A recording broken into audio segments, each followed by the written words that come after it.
नमस्कार दोस्तों, exam T20 channel पर एक बार फिर से आप सभी का मैं प्रियंका हार्दिक स्वागत करती हूँ। सामान्य हिंदी की क्लासेस स्टार्ट कर दी गई हैं इस चैनल पर। ऑलरेडी कुछ क्लासेस आ चुकी हैं। आप कोई भी कॉम्पिटिटिव एग्ज़ाम की तैयारी कर रहे हैं, ये हिंदी की क्लास आपके लिए काफ़ी महत्वपूर्ण होगी। इसके माध्यम से आप UPSSC का कोई एग्ज़ाम हो, UPPSC का हो, UPSC, यूपी पुलिस, SSC है, रेलवेज़ है, या कोई भी टीचिंग से रिलेटेड एग्ज़ाम है, उन सभी के लिए ये इम्पॉर्टेंट है क्लास। अभी जैसा कि UPSSC वीडियो री एग्ज़ाम होने वाला है और जूनियर असिस्टेंट का एग्ज़ाम होने वाला है, न्यू वैकेंसीज आई हुई हैं ग्राम पंचायत अधिकारी की, उस एग्ज़ाम के लिए भी हिंदी पूछी ही जाएगी।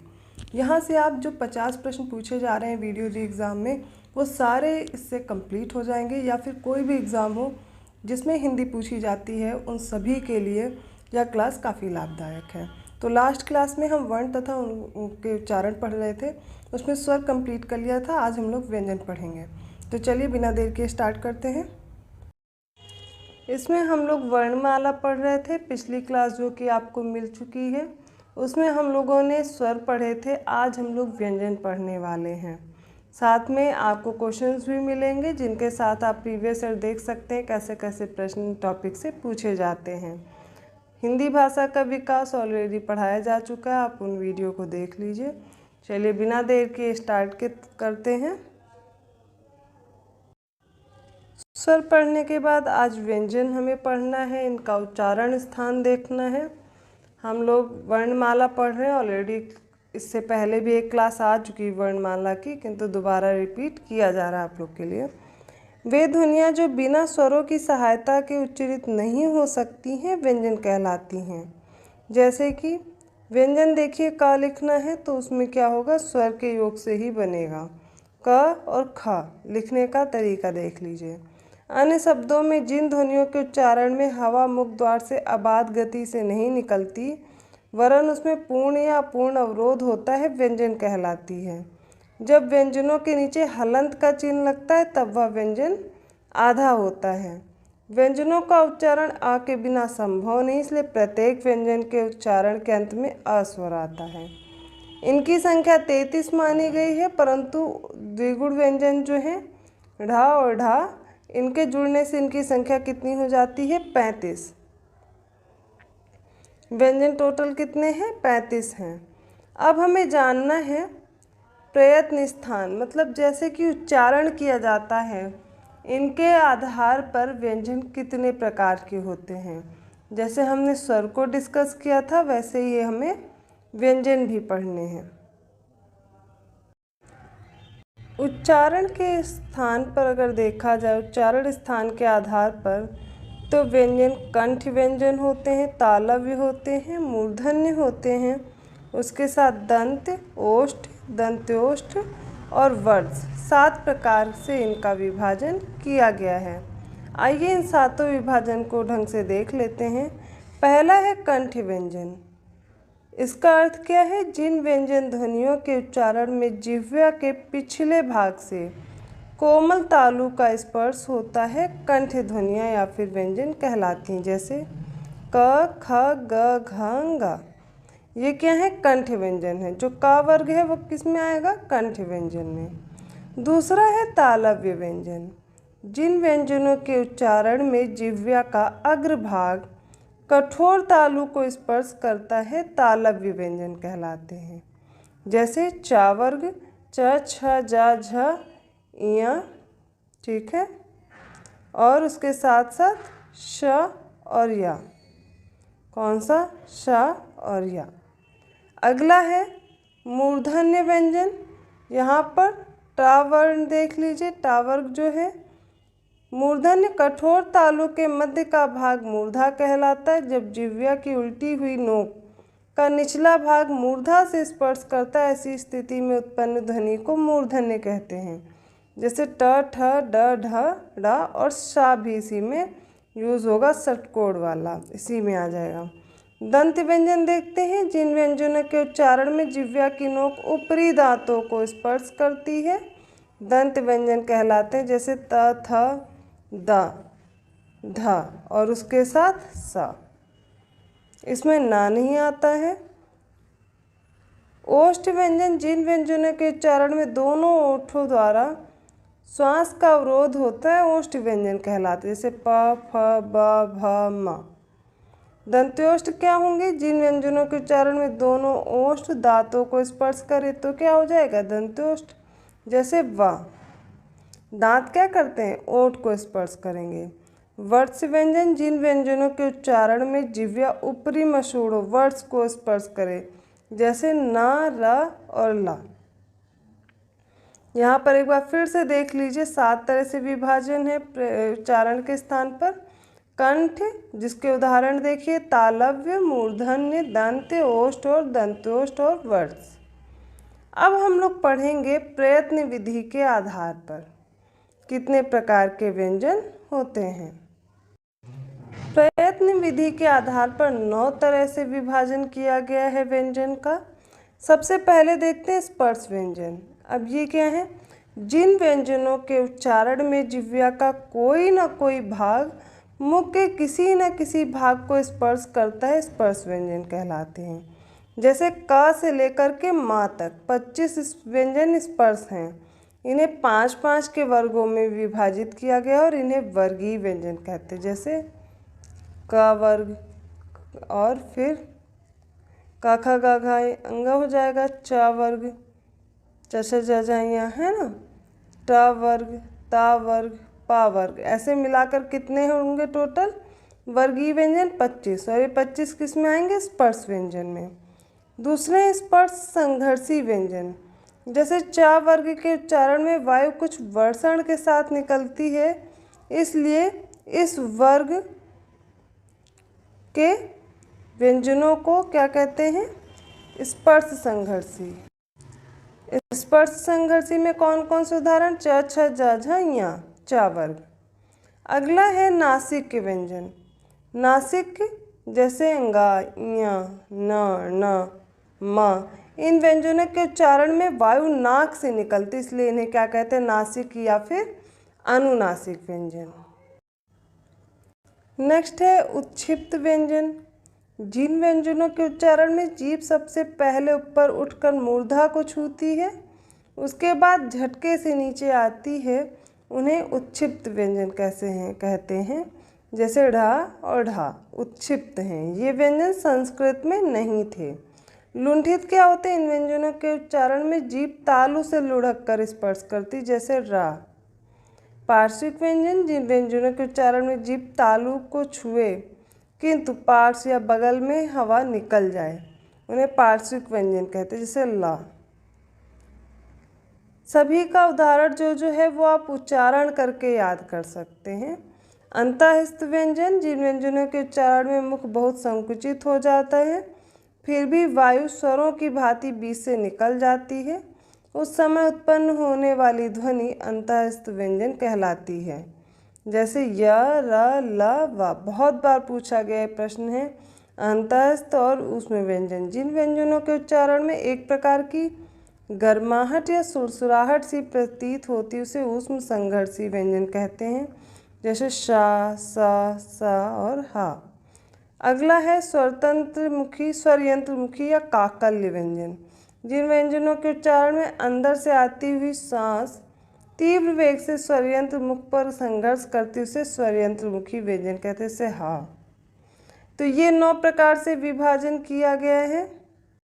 प्रयत्न विधि के आधार पर आप टेबल बना के लिख सकते हैं। स्पर्श, स्पर्श संघर्षी, उदाहरण याद कर लीजिए। नासिक व्यंजन, उसके साथ साथ उत्क्षिप्त, लुंठित, पार्श्विक, अंतःस्थ और ऊष्म और स्वरयंत्रमुखी। अब हमें पढ़ना है प्राणत्व के आधार पर व्यंजनों का विभाजन। जैसे स्वर में पढ़ा था, वहाँ पर हमने पढ़ा था और यहाँ पर भी देखते हैं। तो प्राणत्व के आधार पर 2 तरह से क्लासिफिकेशन होता है, एक अल्प प्राण और दूसरा होता है महाप्राण। अल्प प्राण का क्या मतलब है? प्राणत्व मतलब जो मुख से हवा निकलती है। जिन व्यंजनों के उच्चारण में मुख से कम हवा निकले वो क्या होंगे? अल्प प्राण। जैसे प्रत्येक वर्ग का पहला, तीसरा और 5वां व्यंजन अल्प प्राण है। देखिए जैसे ये लिखा हुआ है क, ख, ग, घ,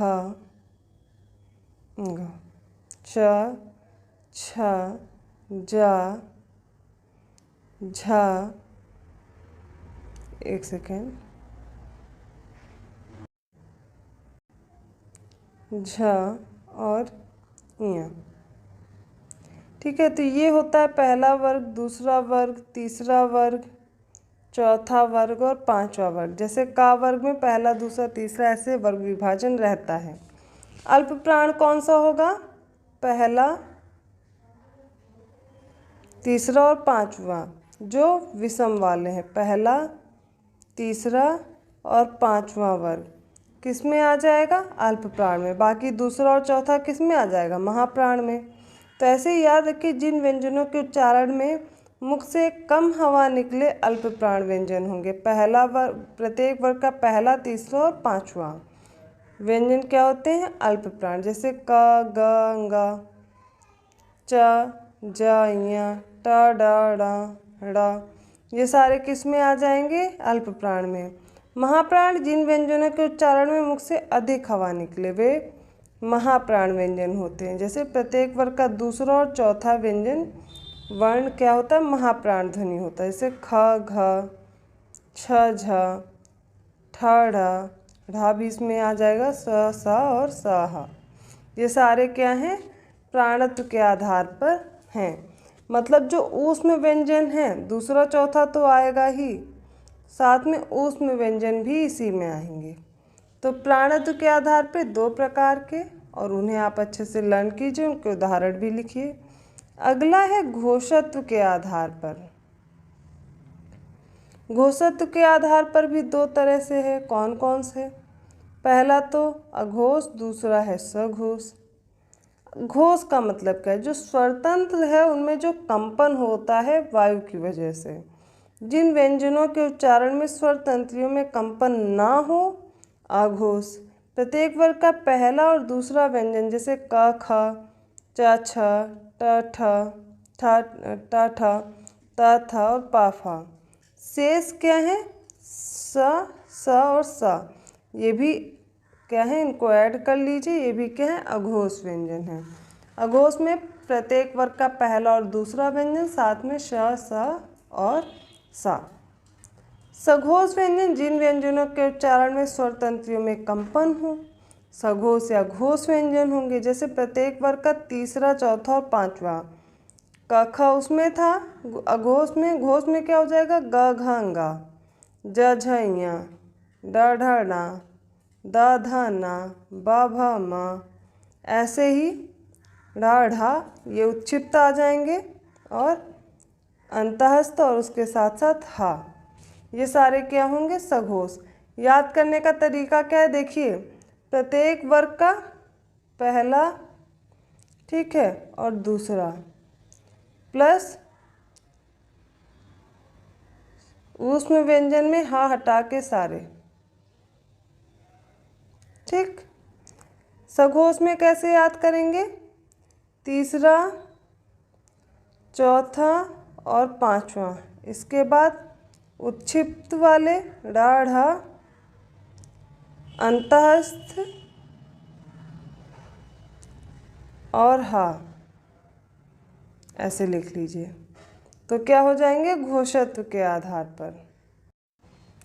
एक टेबल दी गई है, उसको बहुत अच्छे से देख लीजिए। जब एक ही व्यंजन वर्ण को दो बार प्रयोग किया जाता है तो उसे क्या कहते हैं? द्वित्व व्यंजन। जैसे क और का मिलकर के क्या होंगे?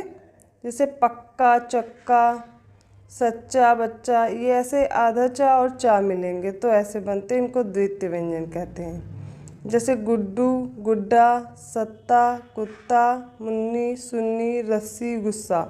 इसमें क्या होता है? आधा व्यंजन यूज होता है, उसके साथ साथ पूरा होता है। इनको द्वितीय व्यंजन कहते हैं। अब देखते हैं उच्चारण की दृष्टि से ध्वनियाँ। पहली तो हो गई संयुक्त ध्वनि, दूसरी हो गई संपृक्त ध्वनि, तीसरी हो गई युग्मक ध्वनि। संयुक्त ध्वनि क्या है? जब दो या दो से अधिक व्यंजन ध्वनियाँ परस्पर संयुक्त होकर क्या करेंगी? संयुक्त ध्वनियाँ कहलाएंगी। जैसे प्राण, घ्राण, कलांत। ये ध्वनियाँ अधिकतम क्या होती हैं? तत्सम शब्दों में बनाई जाती हैं। संपृक्त ध्वनि याद करिए, जब एक ध्वनि दो ध्वनियों से जुड़ी होती है तो संपृक्त ध्वनि कहलाती है। जैसे संबल, यहाँ सा बा ध्वनियों के साथ मिलकर के क्या हुआ, माँ ध्वनि जुड़ी हुई है। युग्मक ध्वनि क्या होती है, जब एक ही ध्वनि द्वित्व हो जाए तब वह युग्मक ध्वनि कहलाती है। से अक्षुण्ण, प्रफुल्ल, प्रसन्नता। देखिए हमने क्या किया है, सबसे पहले व्यंजन पढ़ा है, दो आधार पर उनका विभाजन किया है, एक प्रयोग आधार पर और पहला था उच्चारण के आधार पर। उच्चारण के आधार पर 7 तरह के हम लोगों ने पढ़े, कंठ, तालव्य, मूर्धन्य कंठ, और फिर कंठ तालव्य हो गए, दंत हो गए, ओष्ठ हो गए, दंत्योष्ठ हो गए, है ना। ये सारे हमने 7 तरह के विभाजन पढ़े उच्चारण में। उसके बाद हम जब प्रयोग विधि के आधार पर आते हैं तो उनमें स्पर्श व्यंजन, स्पर्श संघर्षी व्यंजन, है ना, अंतः स्तूष्म व्यंजन, काकल्य व्यंजन, ये सब। फिर हमने घोषत्व के आधार पर भी क्लासिफिकेशन देखा और प्राणत्व के आधार पर। इस तरह से व्यंजन का पूरा वर्गीकरण हम लोग तैयार कर चुके हैं। आप टेबल बनाइए और एक एक करके इनको शॉर्ट नोट्स के फॉर्म में लिख लीजिए। उसके बाद हमने पढ़ा है उच्चारण की दृष्टि से ध्वनियाँ। किंतु जब हमने व्यंजनों को पढ़ा है, उनको अगर हम और इजी वे में तैयार करना चाहें, रटना चाहें, याद करना चाहें, तो एक सिंपल सी टेबल आप लोग को दी गई है, इसको बना लीजिए और इसको साथ में लर्न कर लीजिए। देखिए हम लोग को अघोष सघोष पता है, अल्प प्राण महाप्राण भी पता है, कैसे क्या विभाजन है। वर्ग के नाम भी पता है, का, चा, टा, ता, पा, वर्ग, ये वर्ग भी याद है। उसके साथ साथ हमें पता है कंठ, तालव्य, मूर्धन, दंत और ओष्ठ क्या होते हैं। इनको याद करके और इन्हीं के आधार पे हम क्या करेंगे, इन व्यंजनों को याद कर लेंगे। कैसे, जैसे अगर उच्चारण स्थान कंठ थे तो उन्हें कंठ्य बोलते हैं। कंठ में कौन कौन से हैं, का वर्ग, पूरा क्या हो जाएगा, कंठ, क ख ग घ ङ। अब अघोष सघोष हमने कैसे याद किया था, पहला और दूसरा क्या है, अघोष, सघोष तीसरा, चौथा और पांचवा। इसी प्रकार अगर अल्प प्राण को देखा जाए तो अल्प प्राण में आप देखेंगे पहला, तीसरा और पांचवा क्या हो जाएगा, अल्प प्राण। पहला, तीसरा और पांचवा अल्प प्राण है। महाप्राण में दूसरा और चौथा। ये ऐसे आप याद करिएगा। तो कंठ में क ख ग घ ङ है। तालव्य जो तालु, मुंह के भीतर की ऊपर वाली छत का जो पिछला भाग है वो तालव्य व्यंजन है, जैसे चा वर्ग। और उसी के साथ में देखेंगे ये जा, ये वाला भी वर्ण इसमें आ जाएगा। फिर है मूर्धन्य। मूर्धन मुंह के भीतर की ऊपर वाली छत का अगला भाग, वहाँ से अगर उच्चारण होता है तो ये टा वर्ग जो है, उसके साथ साथ टा वर्ग के साथ ये सा और उच्छिप्त व्यंजन ढा, ये भी किस में आ जाएगा, मूर्धन्य में। दंत में याद रखिए त वर्ग पूरा आएगा। ओष्ठ में प फ ब भ म आएगा, लेकिन ये फ, ये भी इसी में आ जाएगा। ये टेबल है, आप इसका स्क्रीनशॉट चाहे तो ले सकते हैं। आप इसको बनाना चाहें तो टेबल बना लीजिए और इसको बार बार लर्न कीजिए, इससे प्रश्न हर बार ही पूछे जा रहे हैं। अब हमें पढ़ना है आगत या ग्रहित ध्वनियाँ। ये क्या होती हैं? हिंदी में अंग्रेजी तथा उर्दू, अरबी, फारसी भाषा के शब्द भी प्रयोग किए जाते हैं। इन्हें आगत ग्रहित ध्वनियाँ कहते हैं क्योंकि ये ध्वनियाँ हिंदी वर्णमाला में विदेशी भाषा से सम्मिलित हुई हैं। देखिए जो बाहर से लिए गए इसलिए इनको क्या कहते हैं, आगत या ग्रहित किए हुए। जैसे आगत या ग्रहित ध्वनियों में क्या है, का है, का के नीचे देखिए ये लगा हुआ है। अब ऐसे का उच्चारण करते थे तो इसको का नहीं पढ़ेंगे, इसको पढ़ेंगे क, ख, ग, ज, फ। तो इनका उच्चारण स्थान बदल जाएगा, ठीक है। क कंठ और जिह्वा मूल इनका प्रयोग करके बनेगा, ठीक है। इनका उच्चारण स्थान होगा और घोषत्व के आधार पर घोष और अल्प प्राण होंगे, प्राणत्व के आधार पर। दूसरा है ख, ये भी कंठ और जिह्वा मूल का रहेगा, अघोष और महाप्राण हो जाएगा। ग जो कि कंठ और जिह्वा मूल में है, उच्चारण स्थान, और यह सघोष और अल्प प्राण रहेगा। ज ये वर्ड से है, सघोष और अल्प प्राण। इसी तरह फ की बात करें तो दंतोष्ठ और अघोष और महाप्राण बोलेंगे। ये भी टेबल आप तैयार कर लीजिए आगत और गृहीत ध्वनियों में। अब हमें पढ़ना अंग्रेजी भाषा से आगत ध्वनियाँ कौन कौन सी हैं। देखिए, अंग्रेजी भाषा से जो ध्वनियों का निर्माण होगा उन्हें क्या बोलेंगे, अंग्रेजी से आगत।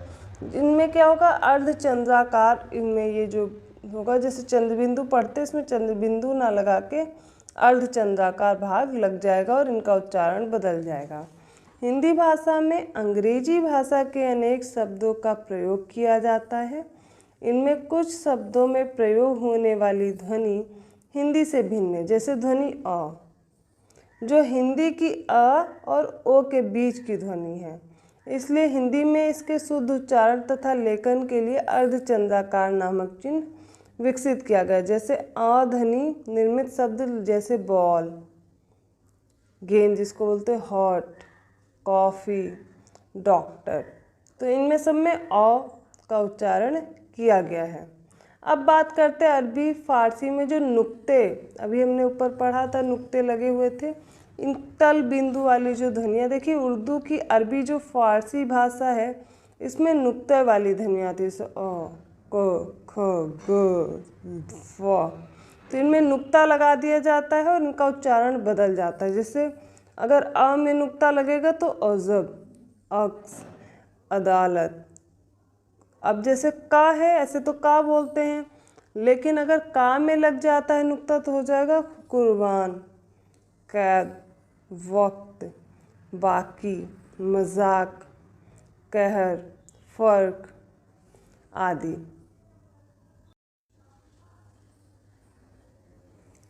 यदि खा में नुक्ता लगेगा तो क्या होगा, ख्याल, खातून, तनख्वाह, दाखिल, सख्त, तारीख। गा में लगाइए नुक्ता और पढ़िए इसको, गज़ल, गलत, नगमा, दिमाग, सुराग, बालिग, बगैर आदि।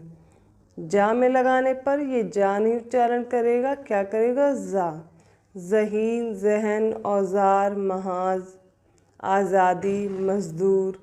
इसी तरह फ़ा में भी है, फ़तह, फ़नाह, फौलाद, फुर्सत, नफ़रत, फौजी, फ़ौरन।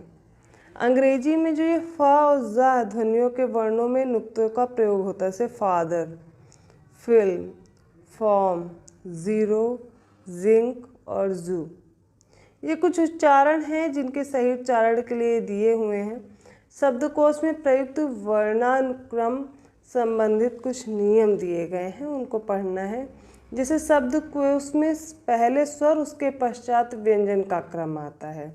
शब्दकोश में जो अनुस्वार और विसर्ग हैं इनका स्वतंत्र वर्ण के रूप में प्रयोग नहीं होता, लेकिन संयुक्त वर्णों के रूप में इन्हें आ, ई, ऊ के स्थान से पहले स्थान दिया जाता है। जैसे कंग का, उसके बाद खड़ी स्टार्ट होती, क, का, की, कू, है ना। शब्दकोश में पूर्ण वर्ण के पश्चात संयुक्त अक्षर का क्रम आता है, जैसे कंग कह के बाद इनको छोड़ के जैसे को, इसके पश्चात जब पूरा कंका को ये कक्का की करके पढ़ जाएंगे पूरी 12 खड़ी, इसमें क्या, क्रा, क्ल, क्वा, क्ष ये सब आएंगे। शब्दकोश में क्ष, त्र, ज्ञ इनका कोई पृथक शब्द संग्रह नहीं मिलता क्योंकि ये संयुक्ताक्षर होते हैं। इनसे संबंधित शब्दों को ढूंढने हेतु संयुक्ताक्षरों के पहले वर्ण वाले खाने में देखना होता है।